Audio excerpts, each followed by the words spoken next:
Sarado pa rin ang ilang tourist attractions sa Cebu dahil sa pinsalang dulot ng lindol.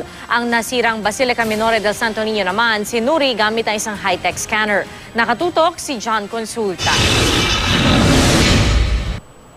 Dumating ngayong umaga ang scanner na binyahe pa mula sa Manila para magamit ng mga eksperto mag-iinspeksyon sa Basilica Minore del Santo Niño sa Cebu City.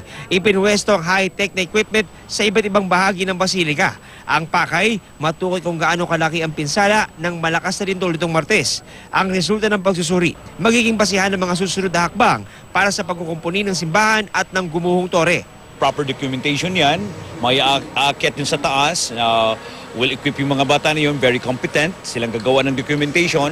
Pagbaba nila, another group, kasama yung DPWH, mga members noon, yung mga engineers, aakyat dun sa taas. Yun ang yun ang tatanggalin yung mga bato. So they're going to apply the methodology that we are discussing right now. Dahil sa sirang iniwan ng lindol sa Mandawi Public Market, sa kalsada na nagtitinda ang mga vendor. Isang kasama nilang nagtitinda ang namatay nang mabagsakan ng salamin at debris. Yun hanggang ngayon, hindi pa rin matanggap namin. Kaya nga unexpected talaga itong tragedy na to eh.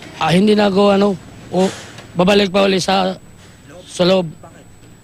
Parang delikado. Talagang delikado. Kasi meron lang isang namatay. Pinaiimbestigahan na raw ni Pangulong Aquino kung may depekto sa paghahagawa ng naturang palengke. Ang ilang tourist attraction naman, gaya ng Magellan's Cross at ilang makasaysayang gusali, sarado pa rin sa publiko. Like the main thing to come here was to see these all Spanish remainings. Suddenly we cannot see them, so it's like we are sad. We have to follow the rules, no? I guess. Mula sa Cebu City, John Consulta, Nakatutok, 24 Oras.